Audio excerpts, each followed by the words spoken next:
그들은 사람을 죽이려는 것이 아니다. 그들은 생각을 죽이려는 것이다. 1960년 11월 15일 미국 해군전쟁대학에서 공산주의 전략과 전술이라는 주제로 워렌 B 월시 교수의 강연이 열립니다. 무려 1960년에 이루어진 월시 교수의 이 방공교육 강의는 놀랍게도 해군전쟁대학 리뷰의 원본 텍스트 그대로 오늘날까지 보존되고 있었습니다. 여러분, 제가 이 논문을 읽고 정말 마음 한편이 쓰라리면서도 놀라웠던 부분이 뭔지 아십니까? 제가 만약에 이 월시 교수의 강연 내용을 가지고 여기서 1960년이라는 숫자를 지우고 영어 원문을 한국어로 바꾼 채로 봤다면 저는 절대, 아니 저뿐만 아니라 그 누구도 이 내용이 무려 60년 전 상황인지 2025년에 벌어진 상황인지 절대로 맞추지 못했을 거라 장담한다는 것입니다. 월시 교수의 강의에서 가장 놀랍고 소름이 끼쳤던 파트를 먼저 설명드리겠습니다. 자유주의 국가의 사람들의 생각을 바꾸고 행동을 장악하는 것은 선전과 선동을 통해 이루어진다고 합니다. 그런데 여러분, 이 공산주의자들이 선전을 쓰는 대상과 선동을 쓰는 대상을 정확하게 나눠서 사용한다는 것을 알고 계셨나요? 레닌은 애초부터 이 선전의 대상과 선동의 대상을 분명하게 구분을 해놨으며 지금도 명확하게 구분하여 실행하고 있다고 합니다. 레닌의 말을 보겠습니다. 선전을 쓰는 선전가는 주로 인쇄된 글로 활동하고 선동을 쓰는 선동가는 살아있는 말로 활동한다. 선전과 선동을 어떻게 구분하는지 예시를 보여주겠다. 예를 들어 실험 문제를 다룬다면 선전가는 많은 개념을 제시해야 한다. 자본주의가 왜 경제 위기를 만드는지, 위기의 구조와 본질은 무엇인지 온갖 추상적인 지적 개념과 논리로 설명한다. 이 방식과 내용은 극히 소수에게만 의미 있고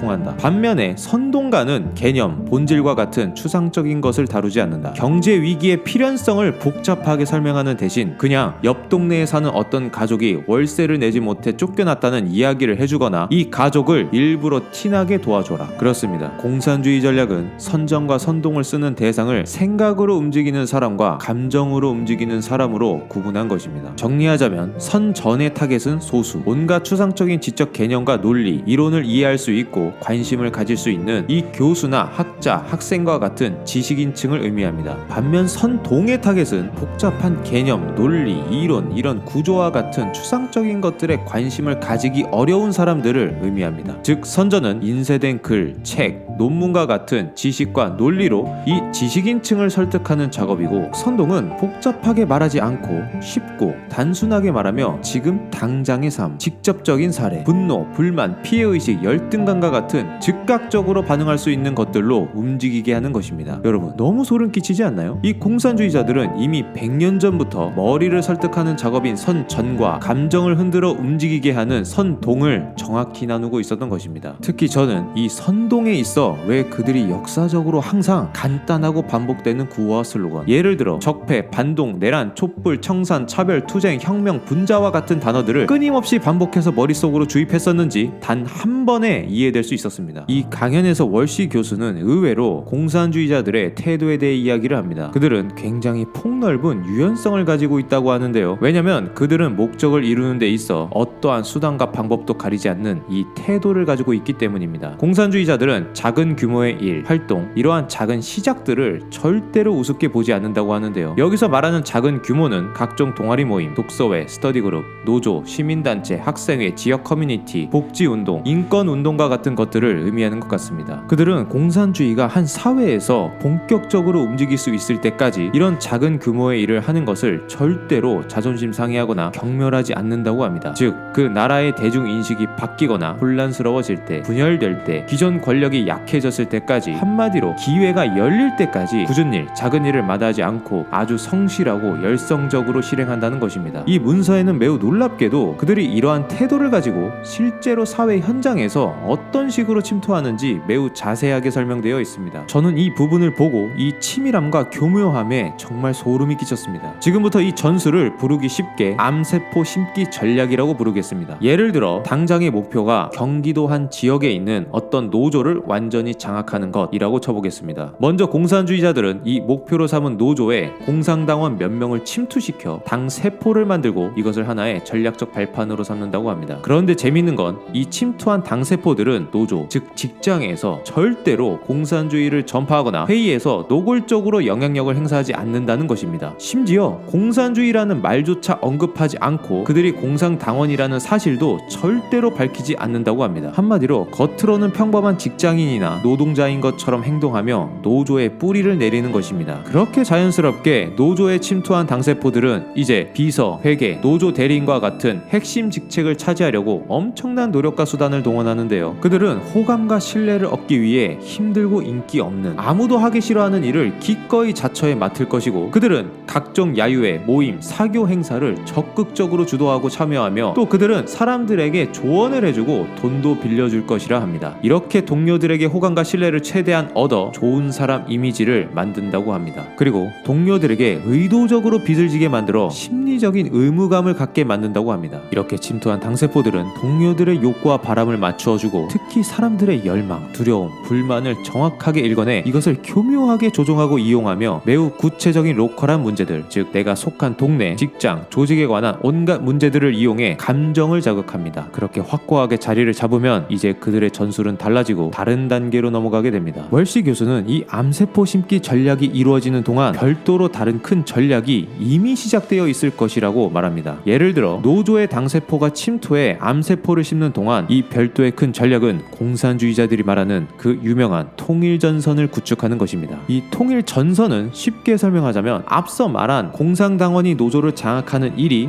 이 노조뿐만 아니라 언론, 시민단체, 학생조직, 지역단체 등등 사회 곳곳에서 동시에 일어나며 이렇게 공산당원에게 장악된 여러 사회 세력들을 하나로 묶어 거대한 연합체를 만든다는 것입니다. 통일전선의 초기 구성 요소는 농민이나 노동자들이지만 그들은 가능한 빨리 예술가, 지식인, 학생과 청년층, 교사, 작가, 편집자, 지역사회 지도자 그리고 여러 소수 집단 대표들을 이 통일전선으로 끌어들이기 위해 특별한 노력을 기울인다고 합니다. 특히 개혁가, 평화주의자, 사회운동가, 인권운동가처럼 선한 일을 내세우는 사람들이 가장 좋은 타겟이 된다고 하는데요. 그 이유 중 하나는 그들은 사람들에게 있어 좋은 사람이라는 간판 역할을 해주기 때문이라고 합니다. 즉 공산주의자들은 이들의 이미지를 이용해 공산주의가 사회를 장악하는 것을 선한 운동처럼 보이게 만드는 것입니다. 그리고 이들을 끌어들이는 또 다른 이유가 한 가지 더 있는데요. 너무나 위선적이고 기만적이게도 이 공산주의자들의 목표 중 하나는 진정한 개혁 시도를 파괴하는 것이라고 합니다. 이 부분이 이해가 잘 안 갈 수 있는데요. 개혁을 파괴하는 게 목표라면서 온몸으로 개혁 시도를 하려고 하는 사람들, 사회운동가, 인권운동가, 평화주의자들을 끌어들인다? 여러분, 공산주의자들이 주구장창 진보와 개혁과 같은 말을 외치지만 실은 그 누구보다 이 개혁과 진보를 싫어한다는 사실 알고 계셨나요? 왜냐면 만약에 여러 사회운동이 진짜로 성공해버려서 개혁이 돼버리면 사회 문제는 해결되게 됩니다. 그런데 이렇게 사회 문제가 진짜로 해결돼 버리면 사람들은 혁명을 할 동기를 잃어버리게 됩니다. 이 혁명은 공산주의자들에게 있어 사람들을 선전선동하는데 가장 핵심적인 요소이죠. 그래서 공산주의자들은 개혁가들을 이 통일전선에 끌어들여 자신들의 편처럼 보이게 하면서 실제론 이들이 개혁과 진보를 성공하지 못하게 방해를 하는 것입니다. 그리고 이들이 계속해서 국가, 사회, 체제, 정부의 불만을 가지도록 부추기고 유지시켜서 이들에게 설득당한 대중들이 혁명 세력에 흡수되도록 하는 것입니다. 너무나 교묘하면서도 참으로 기만적이지 않나요? 월시 교수는 공산주의자들이 이토록 교묘하고 기만적이고 위선적인 것에 대해 이렇게 말했습니다. 그들의 행동 규범에는 우리가 생각하는 도덕적 가치라는 것이 완전히 결여되어 있다. 그리고 월시 교수는 레닌의 말을 인용했습니다. 레닌은 이렇게 말했다. 기존의 사회 질서를 파괴하는 데 있어 모든 것은 도덕적이다. 그렇습니다. 그들이 생각하는 도덕과 우리가 생각하는 도덕은 완전히 다른 세계관을 가지고 있던 것입니다. 즉 그들은 목적을 위해서라면 수단과 방법을 가리지 않는 것이 오히려 도덕적이고 정의로운 것입니다. 월시 교수는 이 부분이 얼마나 심각하고 위험한 포인트인지를 강조했는데요. 자유세계에 있는 사람들은 레닌의 저런 발언들이 얼마나 심각한 위험인지 이해하지 못하고 있거나 관심이 없는데 이것이 자유에 대한 가장 가장 큰 위험이다. 한마디로 자유시민들은 공산주의자들이 얼마큼 무자비하고 교묘하게 사람들을 속이며 수단과 방법을 가리지 않는지 모르거나 아예 관심도 없고 설마 그렇게까지 하겠어? 라는 안일한 태도로 받아들인다는 것입니다. 이런 태도와 공산주의자 불감증은 자유를 지키는 데 있어 가장 큰 위험이고 경각심을 가져야 한다는 뜻입니다. 자, 이렇게 이번 편에선 공산주의자들의 선전선동 방법과 사회 속으로 파고드는 전술, 암세포 심기 전술, 통일전선 구축, 그리고 그들만의 도덕에 대한 상식을 다뤘는데요. 월시 교수의 공산주의 전략 전술 보고서는 이 내용이 너무 방대하기 때문에 1부와 2부로 나눠 다뤄보도록 하겠습니다. 다음 2부에선 공산당의 조직 구조와 그들이 사회에 침투해 분열과 갈등을 어떻게 일으키고 그 분열과 갈등을 어떻게 이용하는지, 그리고 독립운동을 어떻게 공산주의 운동으로 변화시키는지에 대해 다뤄보도록 하겠습니다.